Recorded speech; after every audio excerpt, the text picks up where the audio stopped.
My roommate from hell watched me while I slept, and that wasn't even the worst part. I didn't think much of it when I first moved in with Kara. She was a quiet, reserved art student who didn't party, paid rent on time, and even offered to split cleaning duties. She answered the Craigslist ad with perfect grammar and a polite message, and during our initial meeting at the local cafe, she seemed calm, even shy. Exactly the kind of low-maintenance roommate I needed after my last disaster. A constantly drunk guitarist who believed deodorant was a government conspiracy. The apartment was a two-bedroom in a safe neighborhood, walking distance from my grad school, small but cozy with large windows, hardwood floors, and a little balcony that overlooked a row of dogwood trees. For the first few weeks, everything was fine. Actually, it was better than fine. Kara kept mostly to herself. She worked on her art in her room, went to classes, and cooked her own meals. She never left a mess. Sometimes, I barely knew she was home. We'd exchange casual greetings. Hey, good morning, see you later, but never had long conversations. Which was perfect. I needed peace and space to focus on my thesis. But then strange things started happening. It began small, subtle enough to brush off. My shampoo running out faster than usual. Food I didn't remember eating disappearing. The feeling that something in my room was ever so slightly off, like a drawer wasn't quite closed the way I'd left it, or my socks weren't folded the way I normally folded them. I assumed I was just tired, stressed, working late at the library, studying all day. Maybe I just wasn't paying attention. Then I came home one afternoon and found the door to my bedroom open. I never leave my bedroom door open. It hit me instantly. The air felt wrong. Still, like someone had just been there. My laptop was on my desk, but I was sure I'd left it in my backpack. My dresser drawers were all shut, but the top one had a sock half caught in it. I stood frozen in the doorway for a minute, heart pounding, then quietly. I stepped inside and checked everything. Nothing seemed stolen. My wallet and passport were still there, my documents untouched. Maybe I forgot to close the door. Maybe I left my laptop out. That night, I stayed up late rereading old notes for my thesis. Sitting at the kitchen table, around 2 a.m., I noticed Kara's light flick on under her door. Then she opened it, slowly, silently, and walked to the bathroom. I looked up to say hi, but she didn't even glance at me. She moved like a sleepwalker, stiff and focused, her face pale and expressionless. She spent nearly 20 minutes in the bathroom before returning to her room. I shrugged it off as sleepwalking, weird but harmless. A few days later, I came back from class and walked into the kitchen to find her standing perfectly still, staring into the open fridge. Not rummaging, not grabbing anything, just staring. Her eyes were wide and glassy, and she didn't acknowledge me until I said her name. She turned her head sharply, blinked once, and mumbled something about thinking about what to cook. But she never cooked that day. Then things got darker. One morning I woke up and found my closet wide open. Again, not how I left it. Even stranger, the clothes on one side had been shifted. Like someone had stood there, flipping through them. A pair of shoes had been moved to the other side of the closet. My stomach churned. It was too deliberate to be chance. Too careful to be a draft or an accident. I confronted Kara. I tried to be polite, calm. Hey, Kara, have you ever been in my room? I think maybe someone's been moving my stuff around. She blinked at me, completely blank. No, why would I go into your room? That was it, no defensiveness. No offense taken, just a flat, emotionless answer. The next day, I put a sticky note across the inside of my door when I left. A trick my friend taught me. You fold a post-it in half and wedge it between the door and frame. If someone opens the door, it falls off. When I came back home, the note was gone. I checked the floor of the hallway. Inside my room, nothing vanished, but everything inside looked untouched. Now I was spiraling. I started sleeping with my door locked. I kept my keys with me at all times. I even pushed a chair against the door at night, just in case. But I still felt watched. I started waking up in the middle of the night, heart racing, with the feeling that someone had just left the room. Once I swear I heard breathing, slow and shallow, just on the other side of my door. I wanted to install a camera, but our lease specifically forbade surveillance in common areas or shared apartments. I could get in trouble, and so could Kara. So instead, I did something sneaky. I bought a motion-activated recording pen. Tiny thing, looked like a regular ballpoint pen. I hid it on my nightstand, pointed toward the door. That night, I made sure everything in my room was exactly how I left it. Took pictures even. Then I slept with the chair against the door again. The next morning, my chair was still there. Door locked, everything looked fine. But when I checked the footage, the pen had recorded exactly 1 minute of video at 2:43 a.m. It showed the door handle jiggling softly, then nothing. Just the sound of breathing, low and slow. Someone stood outside my room, trying the door. They knew I was locking it now. And they waited. That's when I stopped sleeping. I didn't go to class that day. I sat on my bed, fully dressed. Door locked, chair wedged tightly beneath the handle. I stared at the pen camera footage over and over, trying to convince myself it was something innocent. Maybe Kara thought she heard something. Maybe she sleepwalks. Maybe she had the wrong door. But the longer I watched it, the more I realized something chilling. The handle didn't just jiggle. It turned. Whoever was on the other side tried to open it, softly, carefully, as if not to wake me. Then, when they found it locked, they stood there, listening, breathing. I started shaking. I finally left the room around noon. Once I was sure Kara had gone to class, I crept into the kitchen, every muscle in my body tense. I made coffee, sat on the couch, phone in hand, watching the front door like a hawk. She came back around 3 p.m., smiled like nothing was wrong. Walked into her room, shut the door. No sign of guilt, no awkwardness, just normal. Too normal. That night, I did something I never thought I'd do. I slipped into her room. She wasn't home, off at her night painting class. I assumed. I took the opportunity. I didn't know what I was looking for, proof, a reason, anything. Her room was immaculate, bed made, supplies in neat rows. A large unfinished canvas stood near the window, a red and black abstract swirl that made my skin crawl for reasons I couldn't explain. Then I opened the closet, and my blood turned to ice. There were pictures, taped to the inside of the door. Over 24 Polaroids, all of me. Me brushing my teeth, me sleeping. Me tying my shoes, me reading. Me crying once, after a fight with my ex on the phone. All taken through cracks in my bedroom door. Through windows, from behind furniture. I slammed the door shut, heart thudding. I ran back to my room, locked the door, and sat on the floor, trying not to cry. I knew she was watching me. Not just being weird, not just being reclusive. She was obsessed. I called my mom. I didn't tell her everything, just enough to make it clear I wasn't safe. She told me to get out immediately. Call the landlord, call campus security, stay with a friend. So I called the building manager and demanded to break the lease. He refused, citing the contract. Then I went to campus housing, explained, again without specifics, that I feared for my safety. They put me on a wait list, told me it could take weeks. I was trapped, and that night, things escalated. I woke up to the sound of scraping. Not loud, just soft, persistent. It was coming from the door.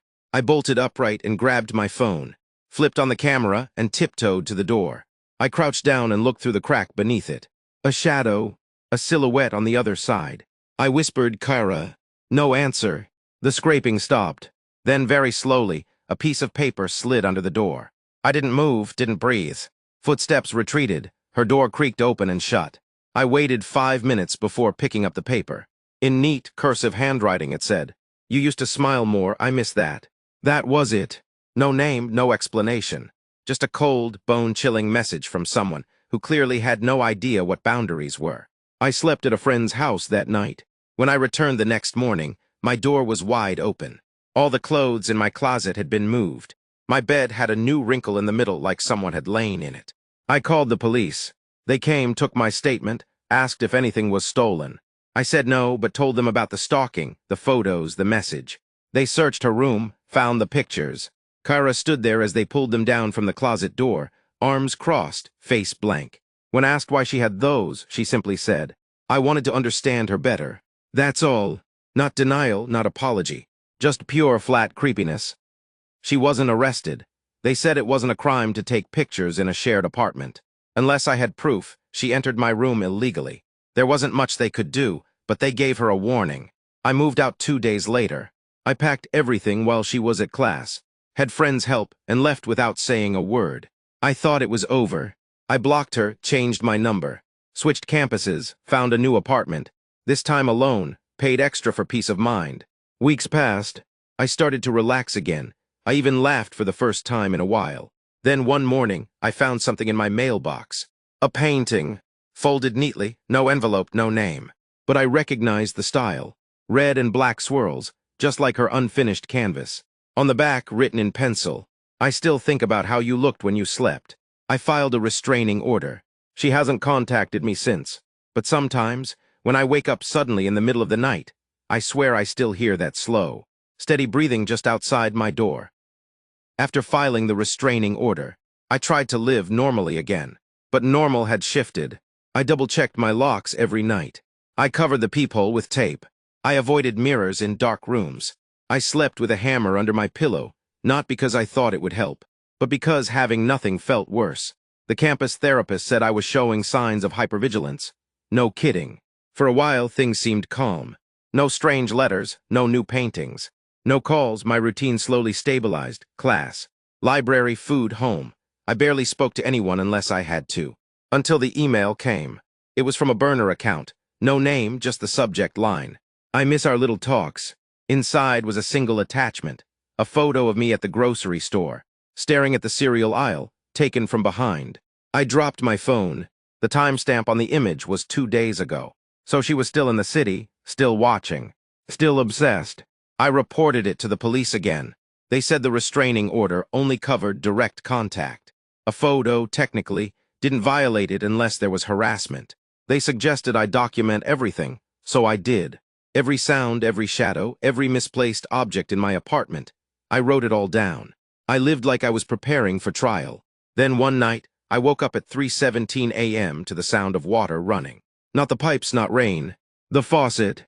I crept out of bed, hammer in hand, and tiptoed to the kitchen. The faucet was on, fully. Water pouring over the dishes I hadn't washed yet. I turned it off and backed away, shaking. Had I left it on? I never left it on. Then I saw it. On the kitchen table. Another painting. Folded just like last time. But this one was different. The canvas showed me asleep, my face eerily accurate, surrounded by jagged red shapes. Standing over me, a dark silhouette with no face. On the back, in small print, "I'm not done learning you." I threw up in the sink. I didn't sleep that night. In the morning, I filed another report. This time I begged the officer, please. Do something. I gave him the paintings, the email, everything. He promised they'd look into it. That night, I booked a hotel and left the apartment. I didn't go back for days. When I finally did, nothing was out of place. No more paintings, no water running, no emails. But I noticed something else. Tiny, almost invisible scratches around my bedroom doorknob. Like someone had been trying to pick the lock. That was the last straw. I bought a camera system, motion detectors, new locks. I even got a second-hand dog from a rescue. A big shepherd mix named Echo, who barked at every creak. I hoped that would finally end it. And for a while it did. Months passed, Echo settled in. I started dating someone. Kara became a distant memory. Until the night Echo woke me up with a growl I'd never heard before. Not barking, not whining. A low, constant growl, vibrating through the floor.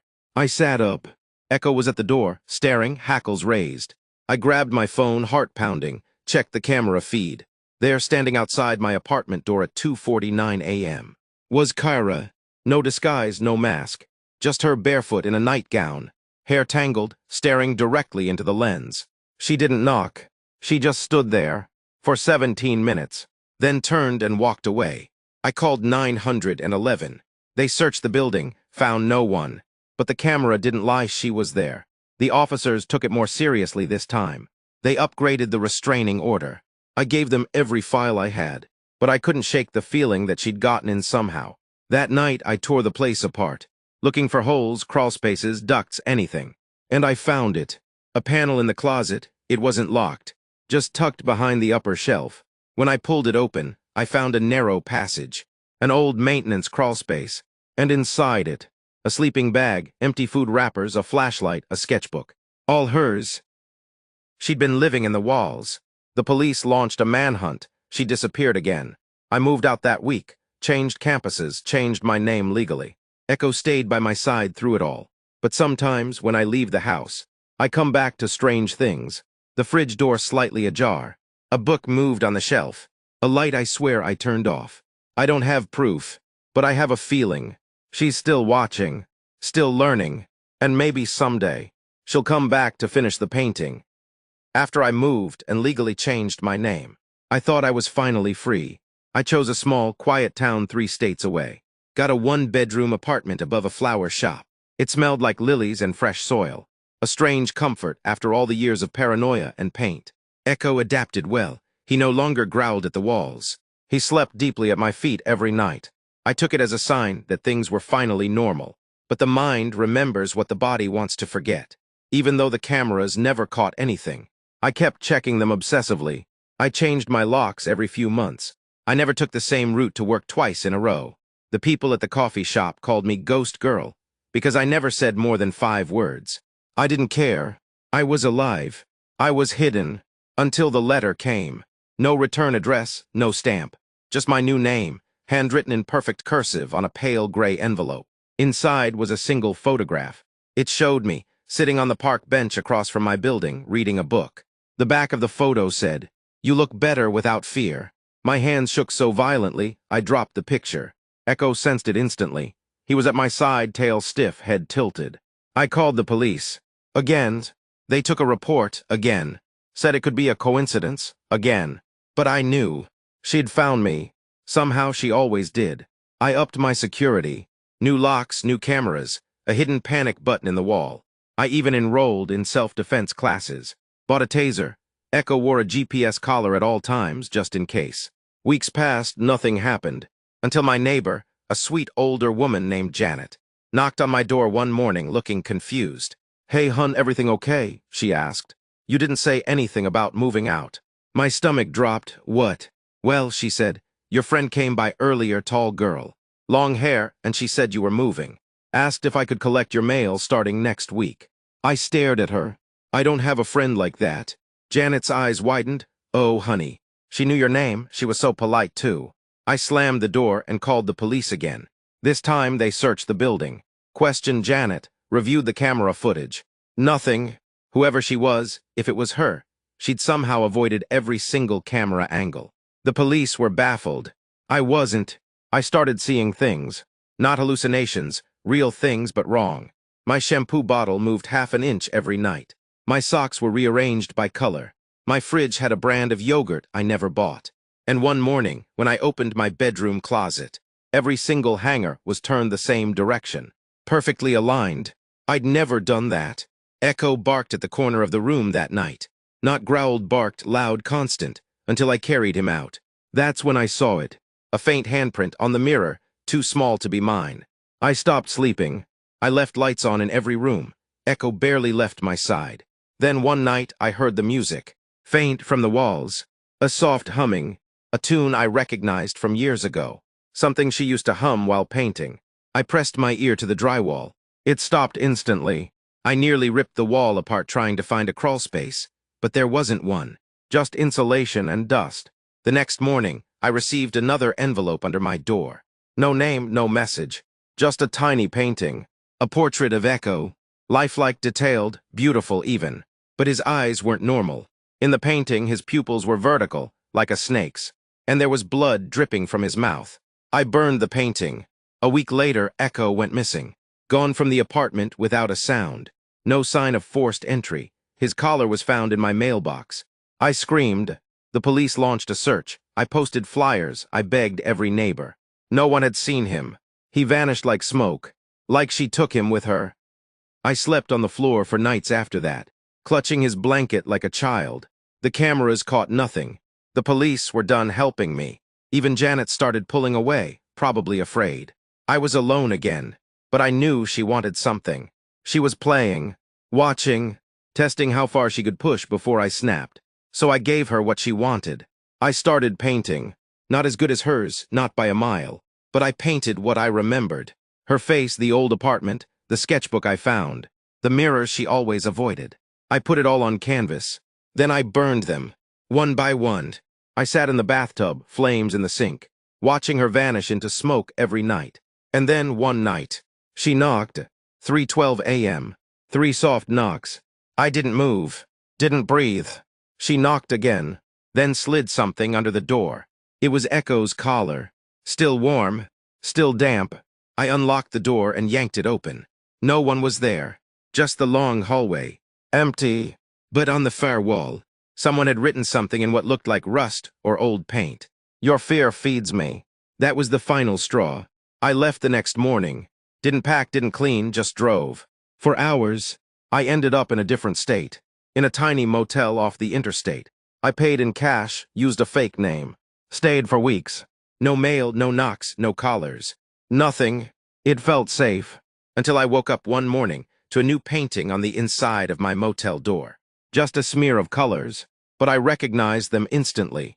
The red of my kitchen curtains, the gray of Echo's fur, the deep blue of my old bedsheets, and written across the top in shaky white paint, "I'll never stop learning you." Years passed, 3 addresses, 2 therapists, 1 breakdown. But I survived, somewhere between fear and freedom. I found stillness, not peace, not completely, but something close enough. I learned to function again. I adopted another dog. Not a replacement for Echo, he could never be replaced, but a quiet companion named Miso. Smaller, older, calm, he didn't bark at corners, didn't flinch at shadows, just curled up next to me, warm and breathing. I stopped painting, sold all my brushes, burned the last of the canvases. Therapy helped me realize it wasn't the art that haunted me. It was what I poured into it. So I poured into something else instead, gardening. Flowers, things that grew under the sun. No darkness in petunias. No voices in daffodils. My walls were white again. Plain, safe, and for a long time, nothing happened. No letters, no photos, no faint music in the walls. I allowed myself to believe for once that she was gone. Maybe someone finally caught her. Maybe she picked a new obsession. Or maybe, just maybe, she got bored. I clung to that thought. I even smiled again. Then came the reunion invite. It was buried in my spam folder under 10 layers of junk mail. A digital card, class of 20XX, it's been 10 years. I stared at it for a long time. It listed the names of some old classmates. A few teachers, there was even a group photo. I zoomed in, looked for her face. Nothing. Of course, she never attended our school. Never had to, she just appeared in my life. Still, something about the invite felt wrong. I clicked delete and told myself it was paranoia. But the next day, Miso went missing. No broken windows, no open doors, just gone. A silence that echoed louder than any scream. And taped to the fridge, yes, taped. Not placed, was a single yellow daffodil. Fresh. Alive. The message was clear. I packed again. This time I didn't run. I hunted. I filed for public records, dug through old case files, hired someone who used to work in missing persons, paid them in cash and silence. We tracked her, not by name but by patterns. Strange art exhibits, missing pets, tenants who fled buildings mid-lease with stories of mirrors and music, and someone in the walls. She had a new name every time, but the style never changed. Always mirrors, always paint, always control. Always the smile. Eventually, the trail went cold in a city 4 hours from where I lived. She'd rented a basement apartment under the name, June Fall. Paid 6 months up front, then vanished after 2. The landlord said she left a weird smell behind. The walls were lined with handprints, small ones, and a single phrase carved repeatedly into the wood beneath the sink. "You're never unloved if you're always remembered." It chilled me to my core. Still, I kept going. I needed closure. Not revenge, not justice. Just a period. An end to the sentence. 3 months later, I found her. Or maybe she let me find her. It was a little gallery on the edge of town. No website, no social media. Just a red door and a handwritten sign that said, "Inside you'll know." I went in alone.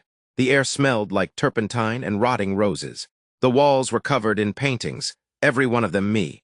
Not exact, but me. Sleeping, running, holding Echo, holding Miso. Smiling, crying, bleeding. Each canvas felt like it had eyes. At the far end of the gallery, there was a single mirror. Cracked down the middle. In its reflection, I wasn't alone. She stood behind me. Still tall, still pale, still smiling. Her voice floated through the air like dust. "I missed you." I didn't turn around. I whispered, "Why?" She stepped closer. I could hear her bare feet on the old wood floor. "Because you made me feel real." She said softly, "Everyone else's paper, you were canvas." I turned to face her. Her eyes were the same, alive in a way that felt wrong, like something else looked out through them. "I want my dog," I said. She tilted her head. "Which one?" My stomach twisted. "Where is he?" She shrugged, almost childlike. "He chose the silence." "I didn't." "No," she agreed, stepping closer. "But you understood it. That's why I knew we'd meet again." I pulled the taser from my coat pocket and held it out. "I don't want to see you ever again." Her smile widened. "You say that," she whispered, "but your eyes still paint." Then she stepped back, into the shadows. Gone.